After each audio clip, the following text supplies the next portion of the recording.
Eu sou Rosângela Félix, antes de tudo filha, irmã, tia, mãe, avó recentemente, assistente social, pós-graduada em gestão pública de organização de saúde.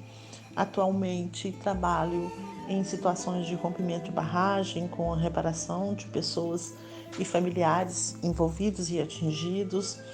e atuo também como terapeuta integrativa com as atuações de Reiki e outras terapias,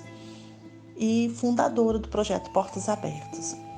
Portas Abertas é um projeto que surgiu em 2015 com o objetivo de levar o autoconhecimento para o maior número de pessoas e beneficiar o maior número de pessoas. Dentre as atividades terapêuticas e atividades filantrópicas, realizamos diversas palestras, eventos, cursos, passeios, e estamos retomando com o evento do Outubro Rosa, falando sobre o câncer de mama, outros tipos de câncer, vivências e também algumas técnicas e terapias integrativas que podem amenizar e contribuir nesse processo de adoecimento.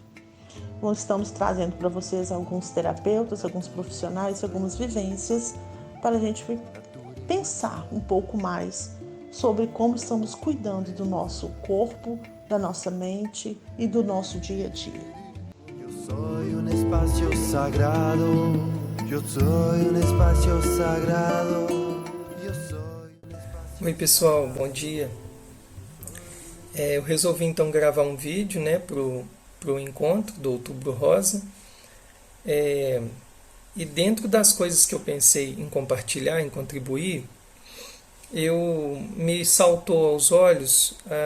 a questão do trabalho da espiritualidade consciente, que é o que eu venho militando mais atualmente, principalmente no meio digital, né, no meio online. Para eu desenhar um pouco o que eu quero dizer, eu vou pensar em duas falas. Uma do Paulo Freire, quando ele fala que numa educação não libertária o sonho do oprimido é se tornar opressor. E uma outra fala é uma fala onde em muitas das nossas posturas que podem ser de neutralidade,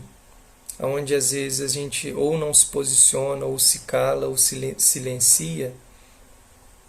muitas vezes esse nosso silêncio, essa nossa neutralidade, ela se torna muito mais um instrumento de opressão do que um instrumento de se libertar dessas opressões, né? Então, por que eu estou falando isso tudo? Aqui no nosso grupo, né, acompanhando um pouco das mensagens que eu pude ver, existem pessoas aqui que trabalham com empoderamentos de muitas maneiras diferentes, que gravitam, né, no campo das terapias integrativas, holísticas, no campo também de ações sociais, né, e também direcionado para grupos de vulnerabilidade, né? Então, o que hoje eu venho percebendo, pessoal, para nós, assim, de alguma forma assumimos formas de lideranças, né, de grupos que empoderam pessoas. No campo existe hoje aqui no Brasil, no meu modo de entender, um amadurecimento de uma consciência mais social e política com as práticas das espiritualidades, das formas de se praticar as espiritualidades. Em outros tempos, e até bem recente, e hoje isso ainda acontece muito fortemente, essas práticas elas eram de forma ainda muito alienadas, né? Então, eu entendo, no meu modo de interpretar, eu entendo que isso pode ter várias leituras, né? Uma leitura talvez de um certo cansaço de estruturas institucionais, sejam elas privadas ou do próprio Estado, o que vai fazendo com que eclodam iniciativas na sociedade civil, né? Onde essas pessoas procuram de alguma forma ajudar o seu entorno, mas não por essas vias principais, né, do setor privado e do setor da União, do Estado.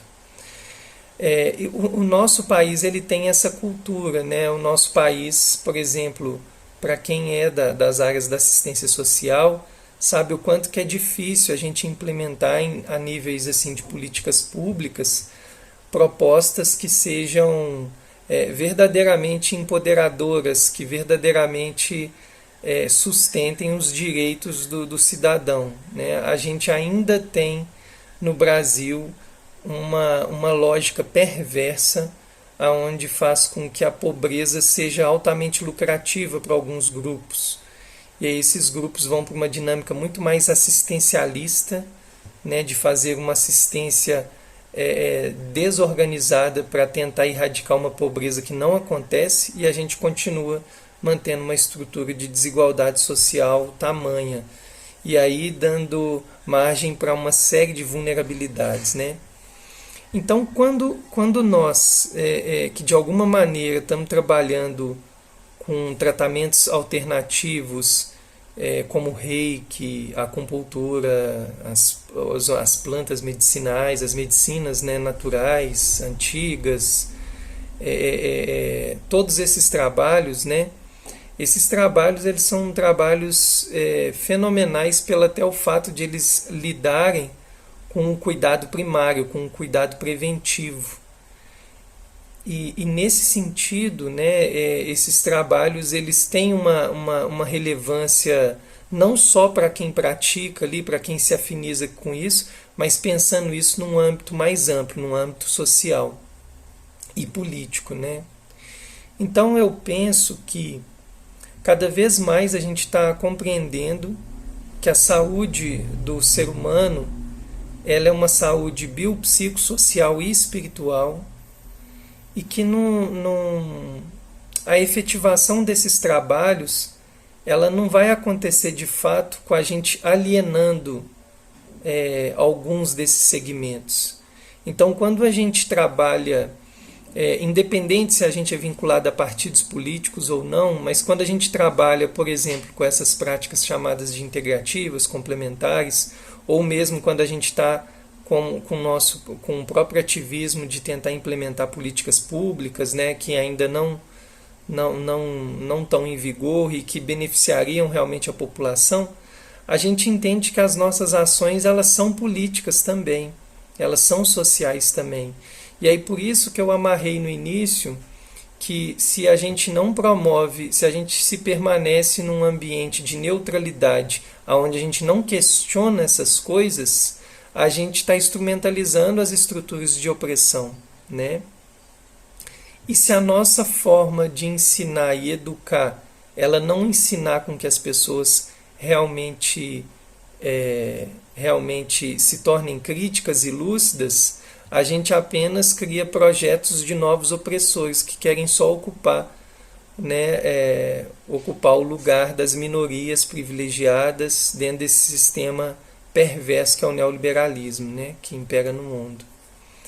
Então eu queria deixar um recado para esse nosso encontro, de a gente realmente entender e compreender que por mais que muitos de nós aqui, alguns talvez sim, eu não sei, mas que às vezes que muitos de nós não estejamos assim ocupando lugares